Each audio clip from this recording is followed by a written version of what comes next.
Welcome to our Q&A session. My name is Dave and I'm from Back to Basics Christian Living.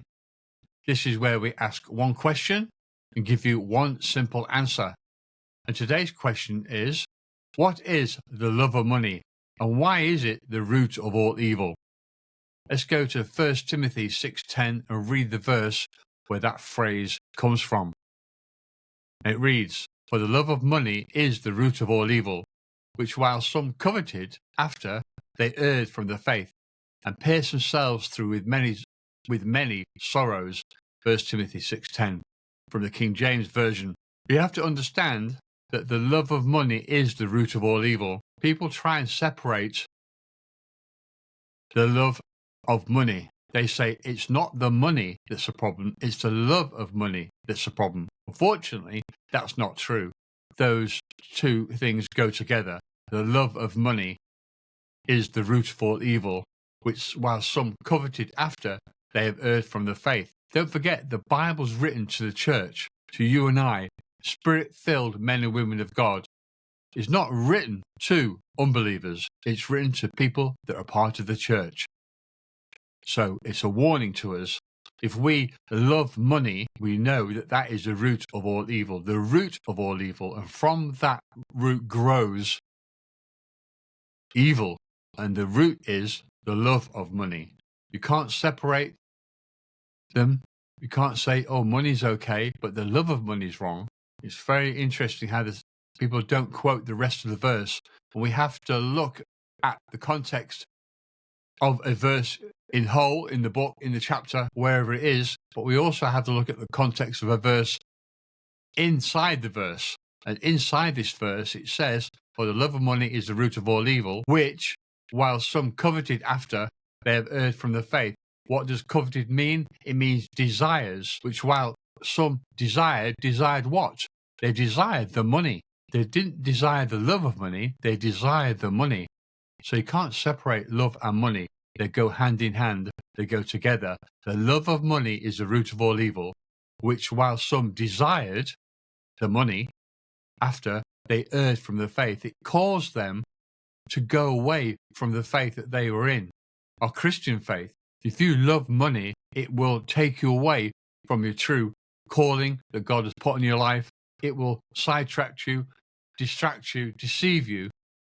And in doing so, there's a consequence to our choices. If we love money, it will pierce themselves through with many sorrows. So we will err from the faith because of love of money, which is the root of all evil, and it will pierce us through with many sorrows. You have to understand a couple of things about money. It's a case of needs and wants.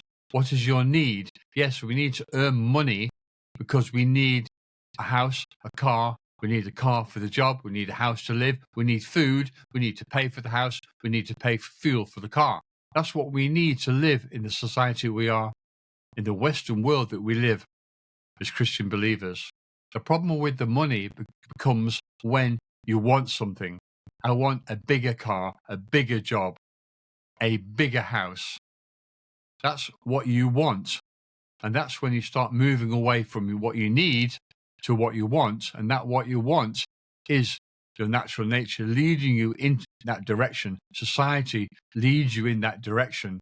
You go away from the needs, basic needs you have, into what you want. I want more stuff, more things. And then time becomes a consequence of that. In order to have a bigger house, a bigger car, you have to work longer hours. You have to have a better job to earn more money. I know quite a few people have got big houses with lots of rooms. They're never there. They're never there because they're working so hard to pay for it in that house, to have rooms that they don't even use, which is a conundrum, to say the least. So you can see how that works, can't you? If you want things, stuff, big house, bigger job, bigger car, you have to work for it, but that takes time to do that. And it takes time away from you doing the things that God has called you to do. You see how that's a trick. You get deceived, distracted. Your natural nature takes over, and it's what you want. What can the world give me? Look at how the status it gives me if I have a big car and a big house. Look at me. But that's a natural nature, a natural part of us wanting those things. This verse is written to the church, a Christian believer.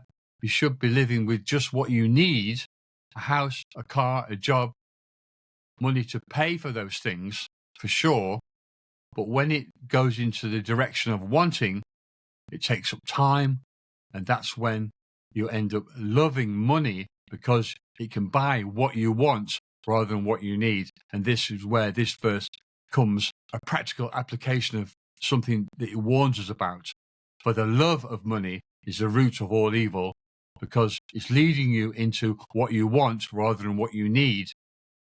And because of that, the consequences of that choice, which while some coveted after, desired after money, more money, was because of what they wanted, they have erred from the faith. It's taken them away from their true calling, away from God, distracted, deceived, led astray because of what they wanted rather than living with what they need. And because of that, it pierced themselves through with many sorrows.